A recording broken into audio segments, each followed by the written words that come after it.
Since the reveal of Forsaken, we've been introduced to many characters that we're going to visit on our journey through the Reef. You got characters like Petra, the Spider, Aldrin, and so on. Today in this video we're going to discuss who the Drifter is, what his intentions with Gambit are, and how he may be bending the darkness to his needs.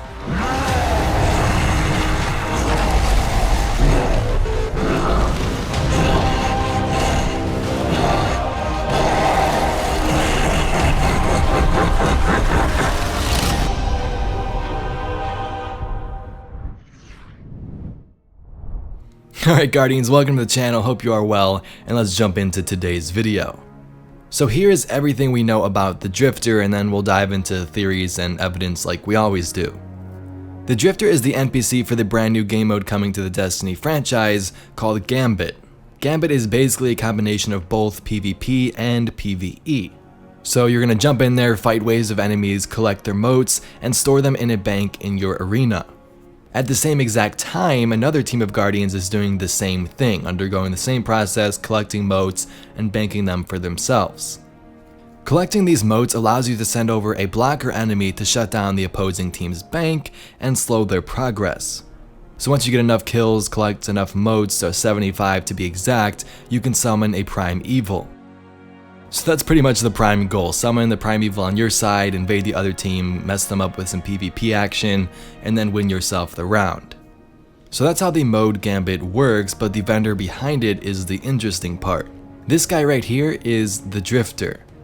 When you first load into Gambit, you'll start on the Drifter's ship, where you'll be able to stare down your opponent on the opposite side. Now I believe here he'll also flip some type of coin and select the enemy you're going to face in the arena, but his whole ship is sort of the starting area.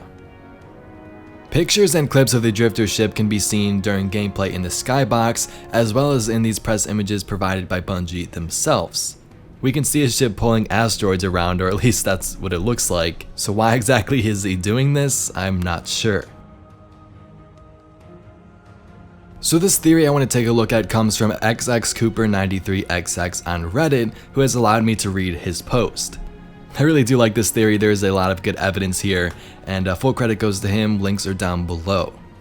So here's what Cooper had to say. He says, so there's this guy, the Drifter. Looks like a normal guy, we never see his ghost, so we can't say for certain if he's a Guardian or not. But it's been said he has some dialogue along the lines of embrace the darkness and such. This leads me to the most common theory, being that he's a Shadow of Yor, one of the fanatics of Yor. So this is very interesting, and we're going to talk about the Shadows of Yor and then all the new weapons in a second here, but let's continue with parts of his theory. So he says these motes aren't just normal motes. We've seen motes of light before, and these are not them. Now what these could be are motes of darkness, or motes of taken energy, which is essentially a form of darkness. Now how do we get these motes? Death. By killing enemies, they drop these motes of darkness. And we're basically collecting the darkness and putting it in a big container. Why? We don't know exactly, but the Drifter could have some ulterior motive.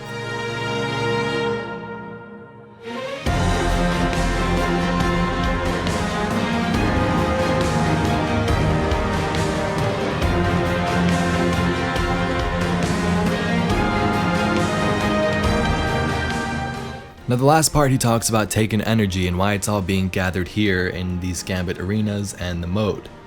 So the reason we're gathering all this taken energy is not known yet, but it could be likely they're using this energy in an attempt to create even more weapons of corruption. Now this is where things get pretty cool. He says an entire armory of dark weapons, perhaps one would call it a black armory. Maybe Gambit is just our introduction, our foot in the door to what may be happening behind the scenes in our own backyard. So that's definitely pretty interesting, because as we know, in fall of 2018 here, they're going to have some more content releases, and the first one is called Black Armory. So if Forsaken and Gambit is a little introduction to that, that'd actually be pretty cool, focusing on even darker, deeper stories like Yor and these weapons of corruption. From the press images, we can see a hand cannon here, which at first glance many people thought it was the Thorn. It does seem kinda similar, but this is definitely a weapon of sorrow here. Now something else to note is that this image was placed in the Gambit folder, which can mean a couple of things. Perhaps this Guardian just happened to be using the hand cannon to show off in Gambit, you know, maybe it was just equipped on their character.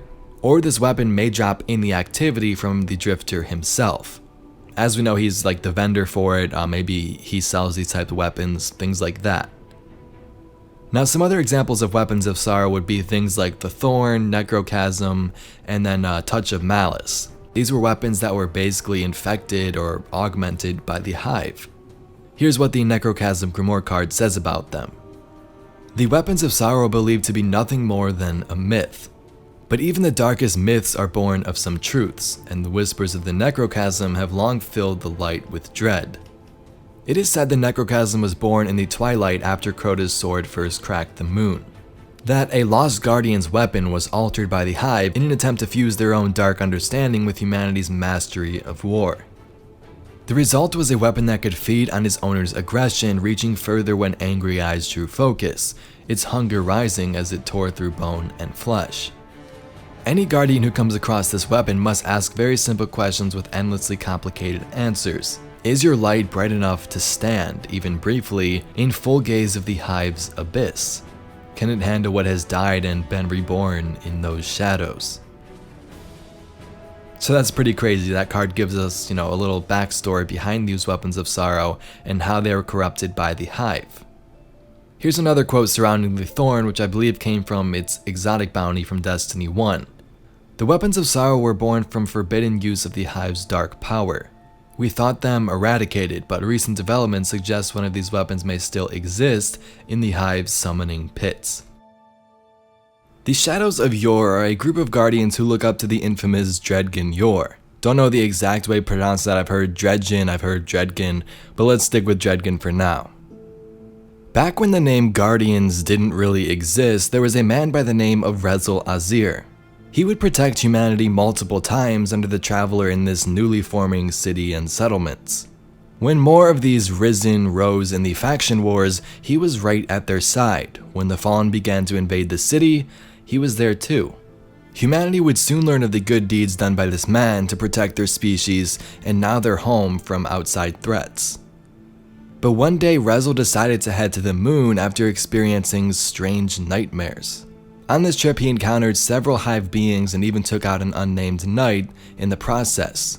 Now this visit to the moon would change his life forever. From that night he took some chitin to infuse into his rose hand cannon to customize it a bit and change things up. From there he proceeded home to warn the city of the Hive located on the moon. But this act soon turned against him. Darkness ended up corrupting him and his name would be changed from Wraith Azir to Dredgen Yor. He would then go on to slay tons of innocent people and consume their light while gazing over their bodies. So this campaign of destruction continued for some time and he ended up abandoning his ghost, killing the creator of The Last Word, Jaren Ward, and eventually he himself was killed by Ward's prodigy Shin Malfur at Dwindler's Ridge. Now the point of me explaining all of that is the weapons of corruption and the effect they can have on Guardians. As we can see in that case, the Rose or the Thorn infected Dredgen and turned him to the dark side pretty much. Years later, a group was formed called the Shadows of Yor, and they would basically look up to and praise Dredgen for all his deeds that he'd done with the darkness. These members of this group would use replica thorns on the battlefield that weren't infused with darkness, or they were said not to basically show their loyalty to Yor himself. When we look at the Drifter, it all kinda makes sense for him to be a part of the Shadows of Yor, right? Or maybe even some other darkness worshipping group. And this is obviously for reasons previously mentioned, all of the taken energy, darkness looking motes, and kind of the overall vibe he just gives off. Now also not to mention the most riveting evidence which we haven't even talked about yet. Take a listen to these lines. This is what the Taken feel. Revel in this. Hit it with everything you've got. Embrace the darkness. Take out those Guardians. Guardian down. Hit it with everything you've got. Embrace the darkness. Take out those Guardians. Guardian down.